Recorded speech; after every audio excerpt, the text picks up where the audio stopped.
Our universe is continuously expanding, making it challenging to find its boundaries and measure its size. But thanks to the James Webb Telescope, we can now peer into the farthest corners of the universe. After the James Webb Telescope began its exploration of the universe, many scientists like Brian Cox have made announcements disclosing the actual scale and vast size of the universe. I find it almost impossible to imagine, well, actually impossible to imagine, just the size and scale of it. I mean, in the piece of the universe we can see, there are something like roughly 2 trillion galaxies. We haven't counted them all, but that's an estimate based on surveys of the local universe. 2 trillion, 2,000 billion galaxies. And we're very sure that that piece that we can see is a small bit of what may be an infinite universe beyond. We don't know actually. I believe we should explore and understand the universe because it helps us discover more about ourselves. We are not separate from the universe. We are part of it. As Alan Watts said, we are a way for the universe to know itself. So let's dive in to discover how big our universe is. The scale of the universe. Traveling at a speed of 70 miles per hour, it would take approximately 15 days to go around the Earth's equator, 5 months to reach the Moon, 63 years to reach Mars at its closest point, and a whopping 4,400 years to reach Neptune. These figures alone demonstrate the immense scale of our solar system. To put it in context, consider the Voyager 1 probe, launched in 1977. It traveled at a speed of 38,000 miles per hour and didn't exit the solar system until 2012. That means it spent 35 years just to leave the solar system. Even light, which can circle the Earth 7 times in a single second, seems relatively slow when confronted with the vastness of our solar system. As vast as our solar system is, it is dwarfed by the enormity of the Milky Way galaxy. This galaxy contains roughly 300 billion stars, with many likely having their own planetary systems. Our nearest neighboring star system, Alpha Centauri, is located 4.3 light-years away. Let's try to comprehend this scale. If we were to shrink our entire solar system, including the orbit of Neptune, to the size of a U.S. quarter, the next star system, Alpha Centauri, would be approximately 3,300 feet away. That's an immense distance to traverse. Earlier, we mentioned that it would take 4,400 years to reach Neptune by driving at high speed. Now imagine the time it would take to travel to the next star system, Alpha Centauri. Even if something were to travel at the speed of Voyager, cruising at 38,000 miles per hour, it would still require a staggering 77,000 years to reach Alpha Centauri. This further emphasizes the vastness and immense distances involved when exploring the cosmos. Now let's focus on Betelgeuse, a star located 640 light-years away and 1,000 times larger than our Sun. It's an impressive star. As we zoom out further, we encounter what we call the radiosphere. This represents the distance our radio transmissions have covered over the past century. Although the signals have significantly degraded by now, they have reached around 15,000 star systems, which is a very small fraction compared to the number of stars in the Milky Way. And there's Betelgeuse again. If you look at Betelgeuse in the night sky tonight, you're actually seeing light that left its surface around 100 years before Columbus set sail for the New World. It has traveled at the speed of light all this time and is only now reaching our planet. What's truly astonishing is that Betelgeuse, on a universal scale, is relatively close by. To further astound you, our radiosphere is just a tiny blip within the immense expanse of the Milky Way. To help visualize this, imagine if we were to shrink our solar system down to the size of a U.S. quarter, the entire Milky Way galaxy would be comparable to the vastness of North America.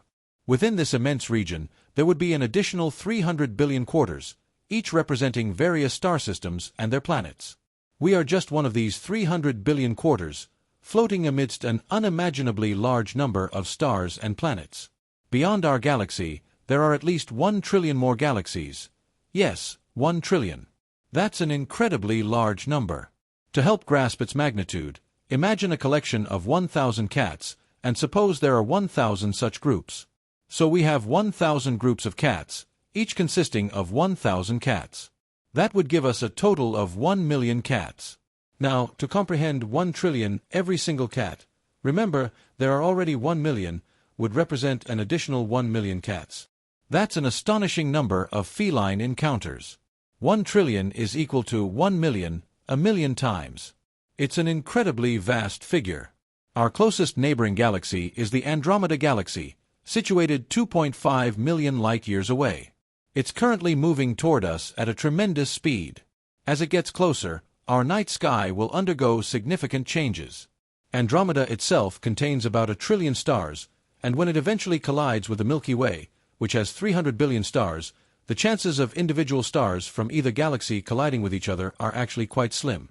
This illustrates the vastness of space between stars within a galaxy. It's more of a gravitational interaction than an actual collision. These galactic collisions might even facilitate the travel of life between stars and galaxies. Galaxies are not static systems. They are dynamic and ever-evolving entities. As we zoom out, we encounter our local group of galaxies, followed by the Virgo cluster, which contains over 1,500 galaxies. Beyond that lies the Virgo supercluster, which consists of approximately 20,000 galaxies. However, this supercluster is just a small part of a larger supercluster known as Laniakea, which comprises roughly 100,000 galaxies. Each of these 100,000 galaxies has hundreds of billions of stars and planets of its own. In the observable universe, there are another 10 million superclusters similar to Laniakea. As we continue to zoom out, we observe an increasing number of mapped galaxies. These are actual galaxies with specific locations, but they represent only a small fraction of what truly exists out there. There are hundreds of billions more galaxies that have yet to be mapped. Lastly, we come to cosmic background radiation. This represents the oldest detectable light, the residual heat that remains from the Big Bang.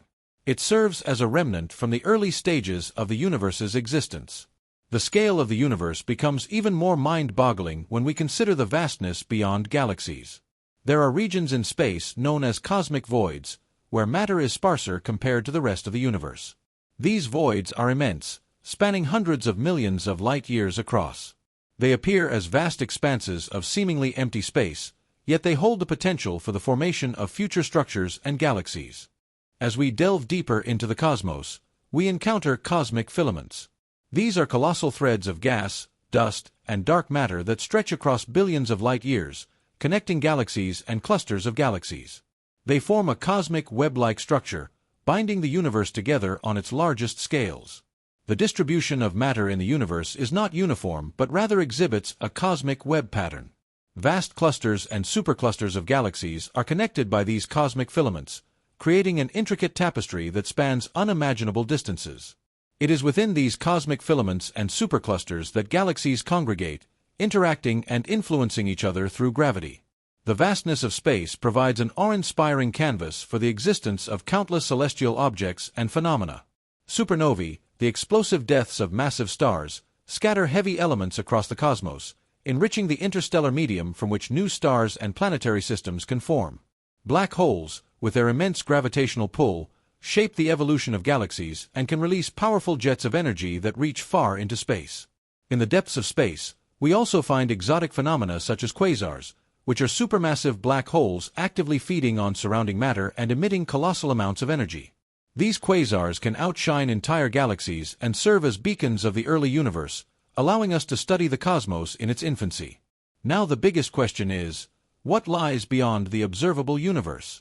Numerous additional galaxies exist beyond our visual reach, as the emitted light from these galaxies hasn't had sufficient time to reach Earth. Furthermore, due to the ongoing expansion of space and the galaxy's continuous movement away from us, the light from most of these distant galaxies will never reach us.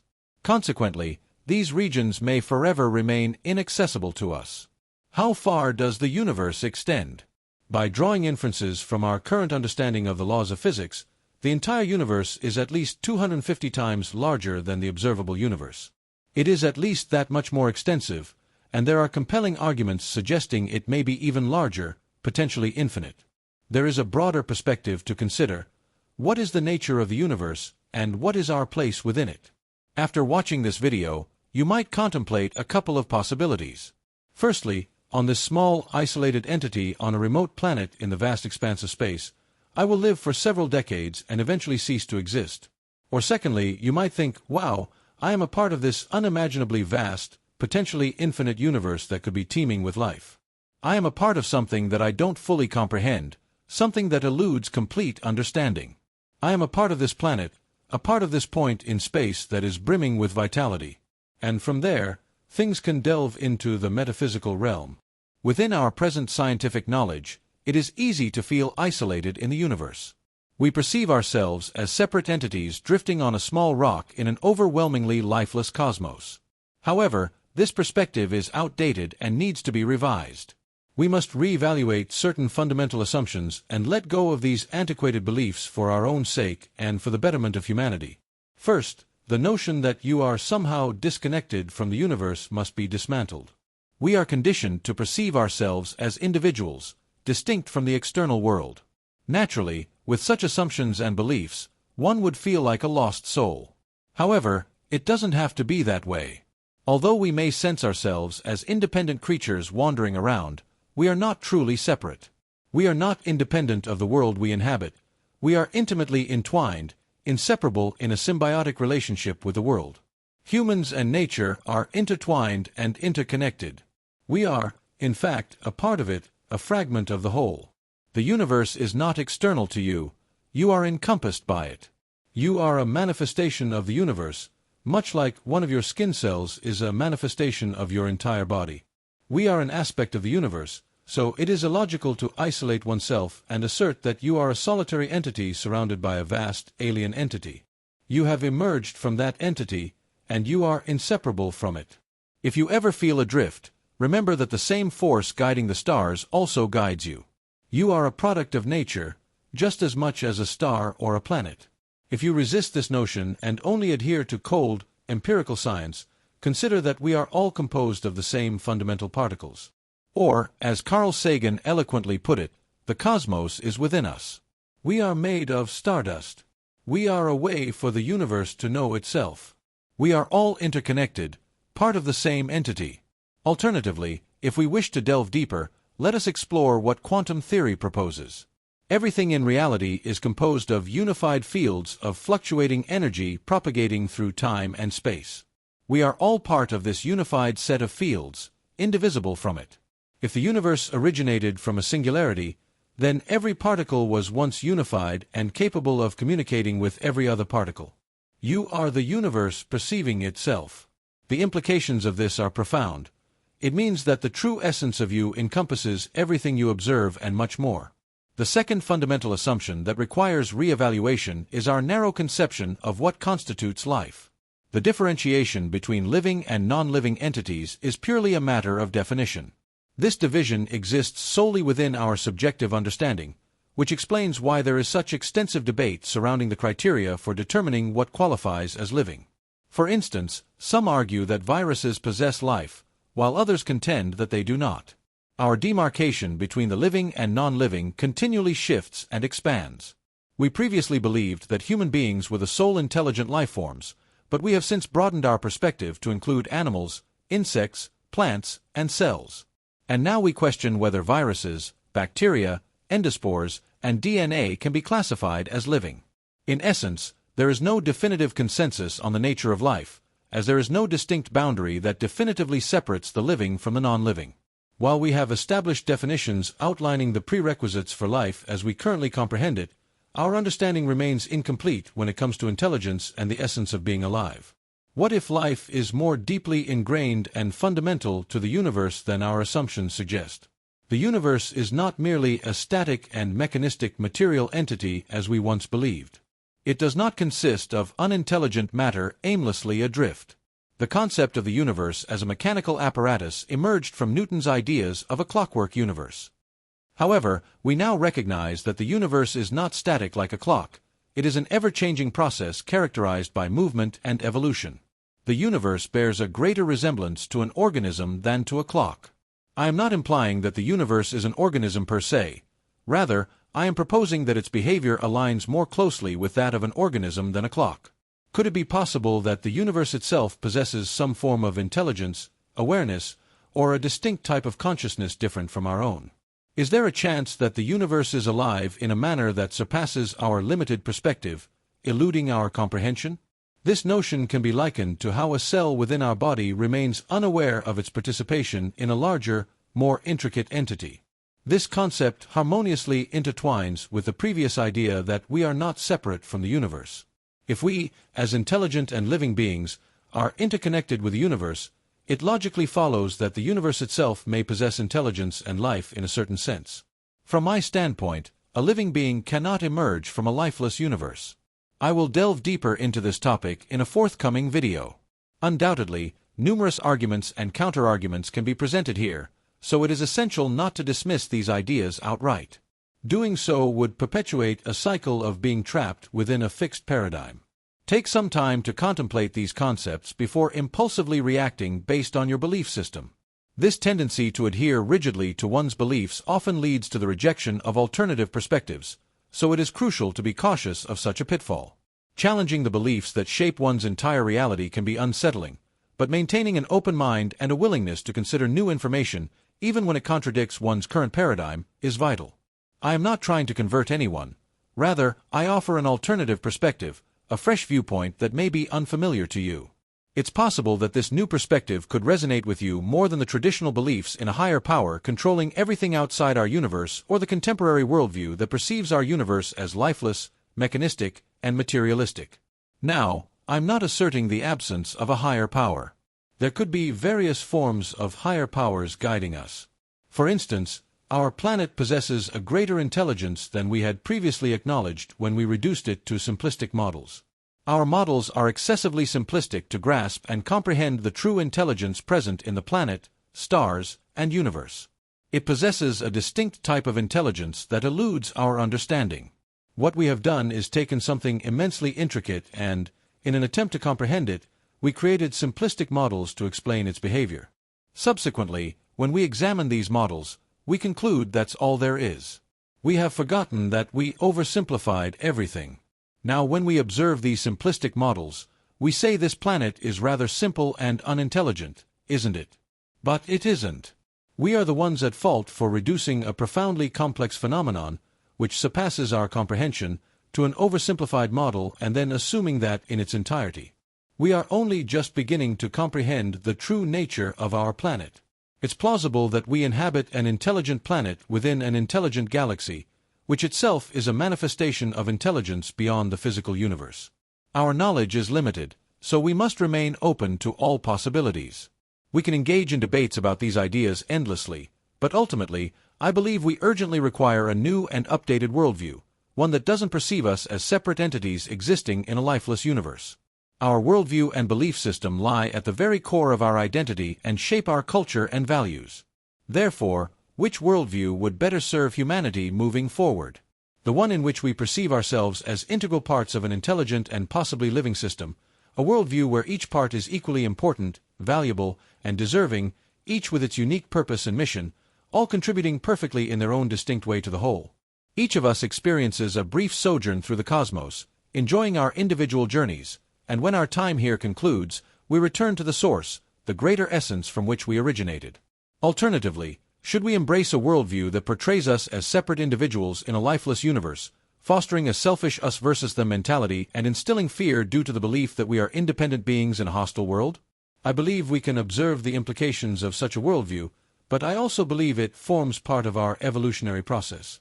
At some point, we will transcend this paradigm. These are solely my opinions based on my experiences. You, of course, are entitled to your own perspectives, and I respect them as well. Each of us possesses the freedom to choose our own beliefs. Over billions of years, the universe has undergone a remarkable journey of evolution and transformation, leading to the emergence of life forms like us.